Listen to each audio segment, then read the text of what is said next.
Hola a todos, en este video vamos a hablar de las reacciones de metátesis y en particular de las reacciones de neutralización.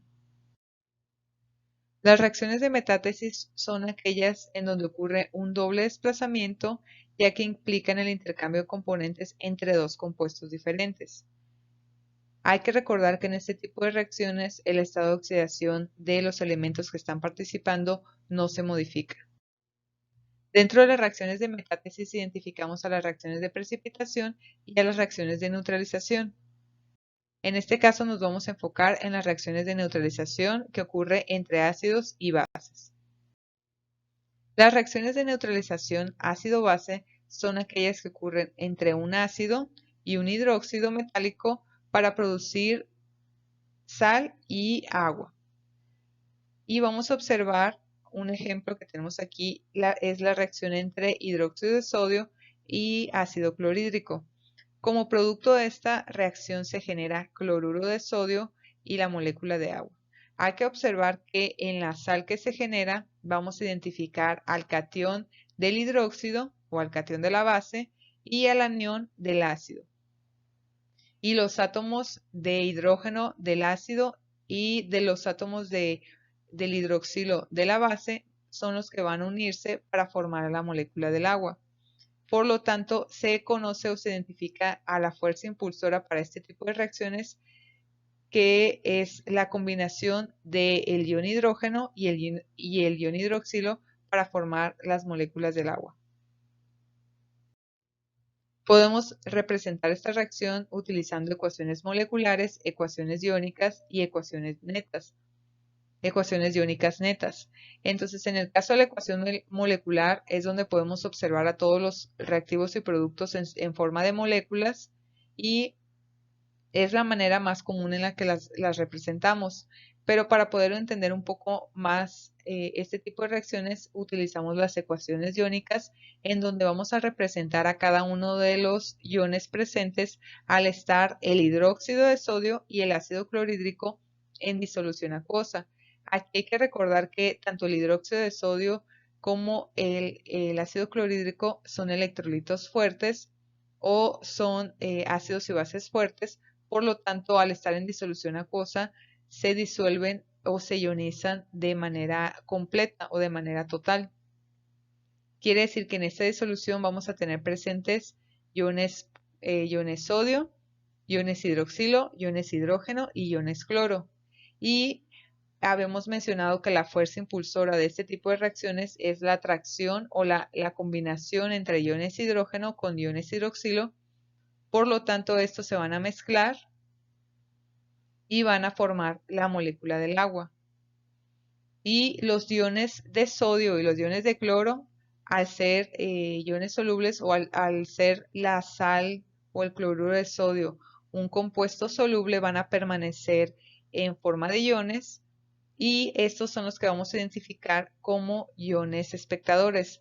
Quiere decir que de esta reacción el compuesto soluble sería el cloruro de sodio y son los que vamos a considerar como espectadores, por lo tanto no los vamos a considerar en la ecuación iónica neta. ¿Qué es lo que vamos a considerar en la ecuación iónica neta? A los iones hidroxilo y a los iones hidrógeno para formar la molécula del agua. Y de manera general, en este tipo de reacciones de neutralización ácido-base, la ecuación iónica neta siempre representa la formación de la molécula del agua, ya que al ser solubles o al permanecer en forma de iones, el resto de los iones pues no se consideran para esta representación de la ecuación iónica neta, como lo habíamos mencionado en el caso de la ecuación iónica neta para la formación o para las reacciones de precipitación. Solamente consideramos en esa ocasión a las especies químicas que están participando en la formación del precipitado, y en este tipo de reacciones de las de neutralización vamos a considerar a las especies químicas involucradas en la formación de las moléculas de agua. Vamos a observar también algunos casos en donde ocurre una neutralización entre un ácido débil y una base fuerte. Aquí también vamos a observar que se producen como a partir de esta reacción una sal y agua, pero vamos a observar una diferencia en las ecuaciones iónicas netas, ya que tenemos que considerar que los ácidos débiles no se ionizan de manera completa al estar en disolución acuosa. Quiere decir que también tenemos que considerar al ácido sin ionizar en esa ecuación. Por lo tanto, la manera común en la que se representan este tipo de reacciones es representando al ácido en su fórmula no ionizada o la molécula no ionizada del ácido. Además de eso, representamos al ion hidroxilo, que proviene de la base que está en la reacción. Y al final vamos a representar en los productos al anión que se forma a partir del ácido y a la molécula del agua. Un ejemplo de este caso sería la reacción que ocurre entre el ácido acético y el hidróxido de potasio. El ácido acético se considera un ácido débil y el hidróxido de potasio es una base fuerte. Por lo tanto, al reaccionar entre sí, vamos a obtener como producto acetato de potasio y agua. Pero esta sería la manera de representarlo utilizando las fórmulas. Hay que recordar que vamos a utilizar o vamos a hacer uso de las ecuaciones iónicas para entender un poco más lo que pasa con la reacción. En este caso, en la ecuación iónica, como habíamos mencionado, el ácido acético es un ácido débil. Quiere decir que a pesar de que sí existe cierta ionización de este ácido, como predomina su forma no ionizada, esa es la manera en la que lo vamos a representar en la ecuación iónica, tanto iónica como iónica neta. Quiere decir que lo vamos a representar la molécula del ácido sin ionizar. Además de eso, vamos a representar al catión y al anión que están presentes en la base, que son el catión potasio y el anión hidroxilo.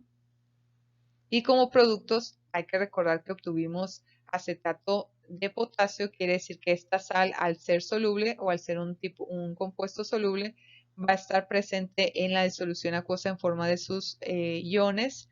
Quiere decir que vamos a observar al ion potasio o al catión potasio y también vamos a observar al anión de acetato. Y también vamos a observar, hay que recordar que la molécula del agua ya no la representamos en forma ionizada, la vamos a representar en forma de la molécula completa.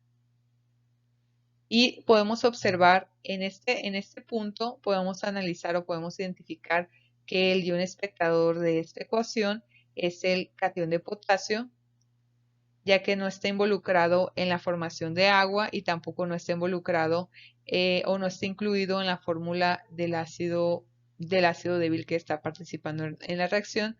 Por lo tanto, lo podemos cancelar de esta ecuación y como ecuación iónica neta para esta reacción entre el ácido acético y el hidróxido de potasio, tenemos que se representa al ácido acético en su forma no ionizada, al ion hidroxilo, al ion acetato y a la molécula del agua. Aquí sí se forman moléculas del agua porque sí hay cierta cantidad de iones de hidrógeno que se liberan, pero otra vez, ¿por qué no lo representamos en forma de ion y por qué incluimos solamente el ácido en su forma no ionizada? Porque es un ácido débil y predomina esta forma molecular en lugar de la forma en iones. El siguiente tipo de reacciones entre ácidos y bases que tenemos que tener en cuenta es las reacciones que ocurren acompañadas con la formación de un gas. Vamos a observar que una reacción entre un ácido y una base da lugar a la formación de sal y agua, y en este tipo de reacciones también vamos a observar que se genera como producto un gas que se considera poco soluble. Aquí en este tipo de reacciones se les identifica como neutralizaciones ácido-base, pero podemos observar que el ácido reacciona con una sal. No es precisamente un hidróxido, sino que vamos a observar que el ácido reacciona con una sal para generar este tipo de productos. Estas reacciones las podemos identificar para carbonatos, bicarbonatos, sulfitos y sulfuros que reaccionan con ácidos. Y podemos identificar al gas o podemos predecir cuál es el gas poco soluble que se forma, como en el caso de los carbonatos y bicarbonatos, el gas poco soluble que se genera es el CO2 o el dióxido de carbono. Además de la sal y de la molécula de agua, se genera esta molécula de dióxido de carbono para los carbonatos y bicarbonatos. En el caso de los sulfitos vamos a observar que el producto que se genera además de la sal y del agua es el gas del dióxido de azufre. Y en el caso de los sulfuros podemos observar que al reaccionar con un ácido generan una sal y sulfuro de hidrógeno en forma gaseosa. Este tipo de reacciones nos puede ayudar a predecir cuáles son los productos que ocurrirían considerando esta categoría de compuestos que son nuevamente carbonatos, bicarbonatos, sulfitos y sulfuros al reaccionar con un ácido. Esto sería todo por el video. Muchas gracias.